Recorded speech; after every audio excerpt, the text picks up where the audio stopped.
Still waiting for parts to come in, but I did make a very nice wood fender, and I'll put a link below if you want to know how to or how I made this. And anyways, while I am waiting for parts to continue the build, I'm going to mount the fender behind the brake caliper, and I'm going to just stick a sacrifice wheel in place here just so I can make sure that I have the fender angled right, because I might have to bend the bracket. And this is a wheel off on my road bike. On the fender itself, I left the brackets loose, and this way I can shift it which way I need. And whenever I build my new wheels, whenever they come in, I'm sure I'll have to readjust, but this will get me close for now. And I'm going to mount it behind here. I have a washer back here that I'll be able to remove. Let me move to this side. There we go.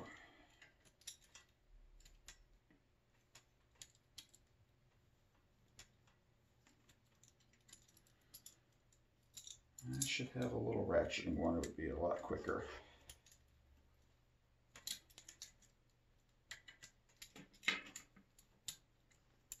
There we go.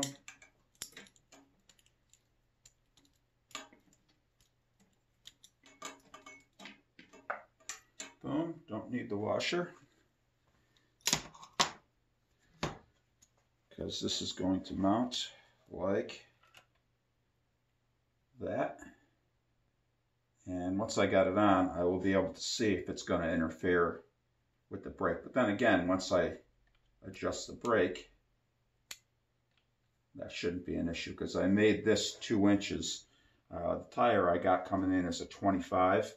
I tend to make them 1 3/4. This one I went a little wider, and we will see how that works out. And I will get the brake bolt, and I might have to use a longer brake bolt.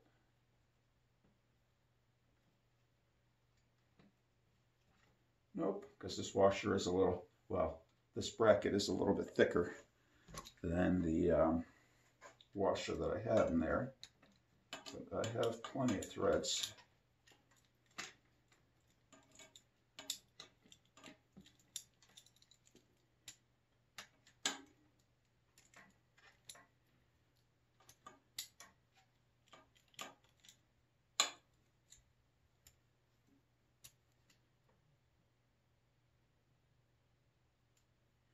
And that's what the wheel pulled all the way back. Looks like I'm going to have to bend this bracket up. I might be able to do it right with my hands.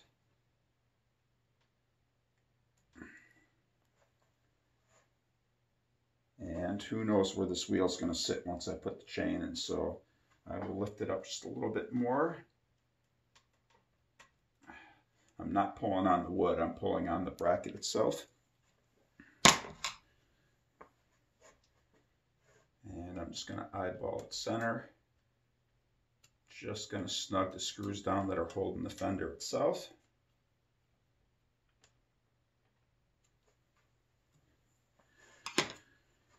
And then I'm going to lower the stand. That way I can get a better visual.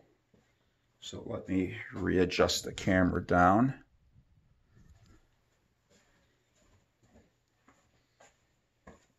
Rotate this direction.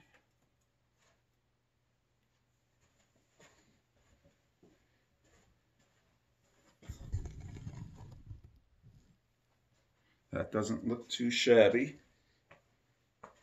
And I'm just going to look behind it. The whole thing needs to go.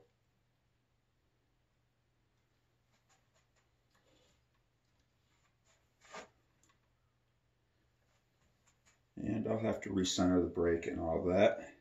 But for now, I'm not really super worried about getting the brake all centered because, like I said, this isn't the wheel that is going to be on.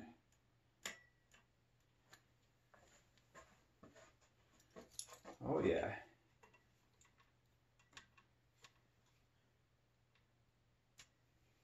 Just trying to twist the brackets so I have it at least centered to this wheel.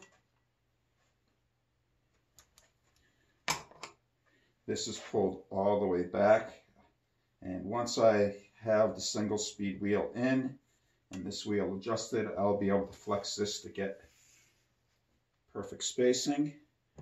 But for now, all I really need to do is tighten these brackets. Well, these are called Chicago screws. They're used for clothing, leather, but it's basically a hidden nut that goes on the inside like a collar. And there we go. And if you look underneath, there's the nut underneath that slides up and in. And you can see it's a lamination of two different pieces that are pressed together over a form, which the form tends to be an old bicycle rim. Plenty of clearance for the brake even with it wide open. There we go. And there's enough room with this tire that I could probably run that underneath. Once I might do that, but right now most of the bikes I have, I run it up and over more clearance because this fender has, you can see it's pretty stiff, but when it flexes, if I had it mounted the other way where the bracket came under, I'd have to mount this up here and out, and probably give me better coverage, but I'm thinking with the flex, probably going to hit.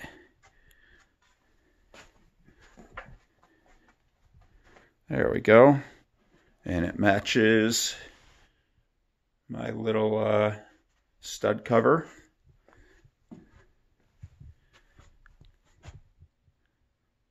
I have a feeling I'm going to have to bend the bracket back up. But like I said, once the wheel is in with the chain, I could do all the aligning from there.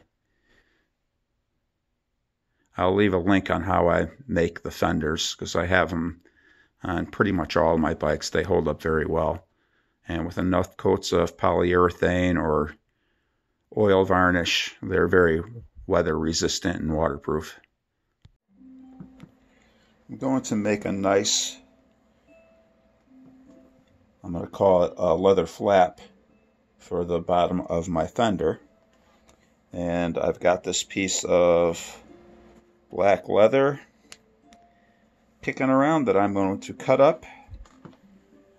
And I don't know, I might just use pop rivets or more of these inset nuts if I could find a couple more. First thing I need to do is get a pair of scissors and cut that out.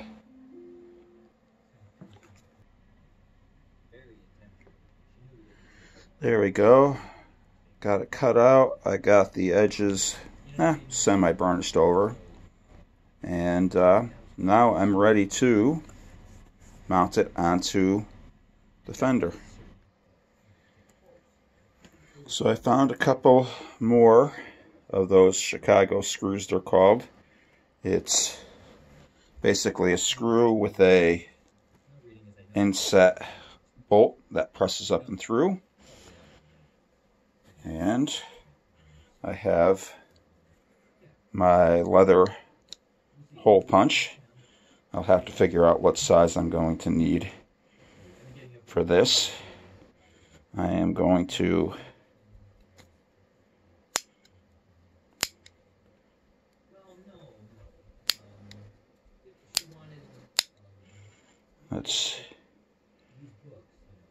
So that size looks about right. If anything, it's going to be a little too small. So the first thing I'm going to do is find some masking tape. And this way I can put it here, because I know that this logo line I want to be right about to the end there. And then this way I could, if I tape it, I can press 2 holes with a punch. It'll leave a mark in the wood, it'll leave a mark here, and I'll know where to punch everything. Do one here.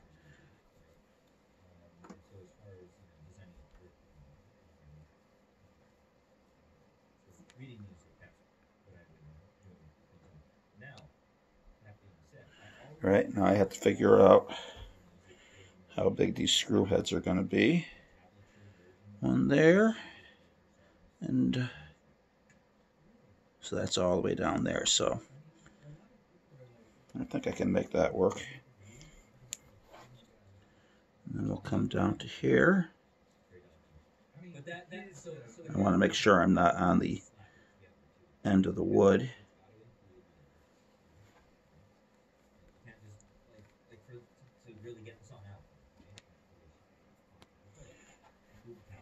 Well, if it didn't go through to the wood, I will find that out soon enough.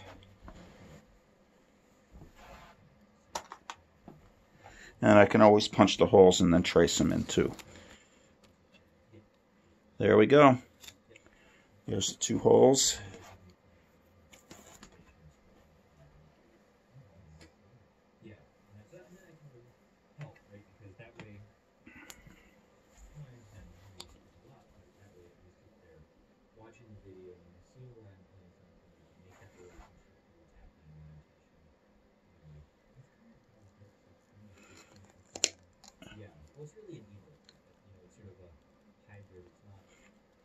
Hole punch does a very nice job.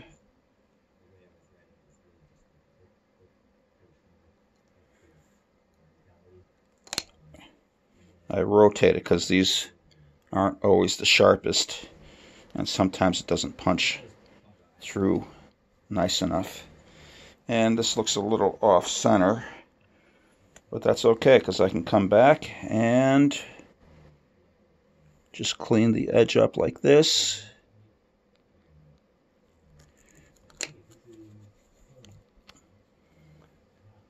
There we go. And it looks like the same bit I had the last time I had to drill something for this.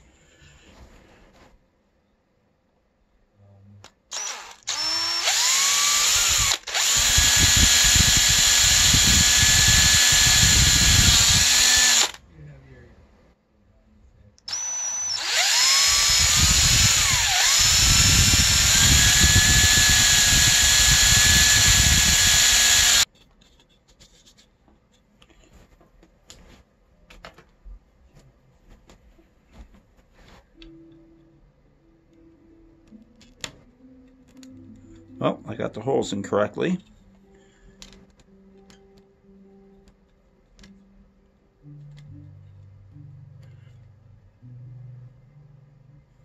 One there.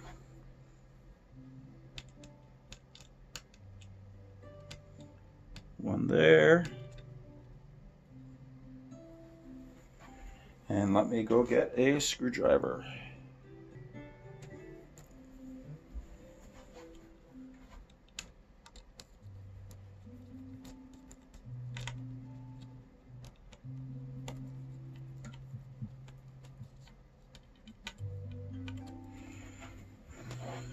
That does not look bad at all. What I will do is trim off this edge. I'm going to loosen the hole, this top hole here, so I can center this better. And we should be good.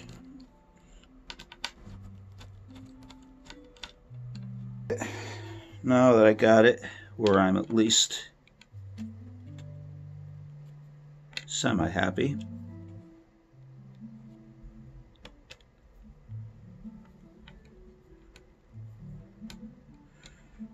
I can lock it straight down. And what I have here is Brooks Proofide. Basically, it's a waterproofer, leather conditioner, and you're supposed to put it underneath your Brooks saddle to keep the saddle in good shape a lot longer, because if you can protect the underside of the leather where all the water's going to go, it's kind of waterproofs it.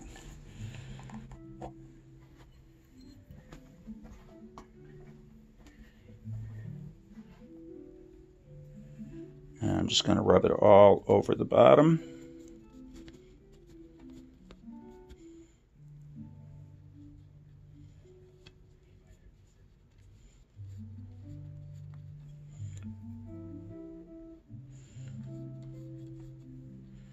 And I probably have enough of this left over to do under my saddle later on. The saddle was given to me with the frame, and it's looking pretty dry, but in fair condition. And you can use lots of other stuff. My wood polish is very much the same ingredients almost. It's a wax-based product, and wax tends to be waterproof.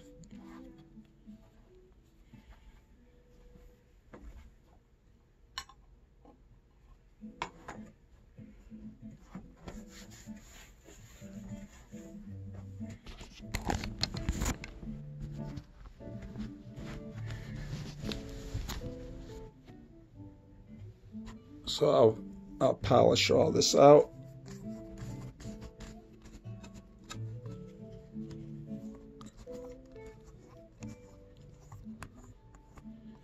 And if I leave a little wax there, that's not a bad thing.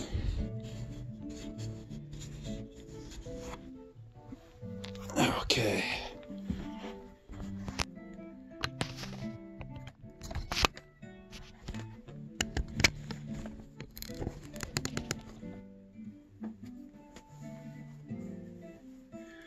There you go.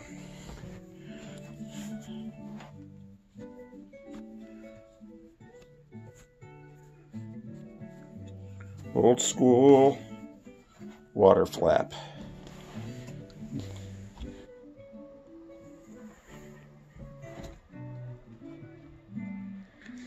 Can't wait to see what it looks like on the bike when it's together. And I'm thinking it looks pretty nice. I might have to maybe tack these sides up with a little glue.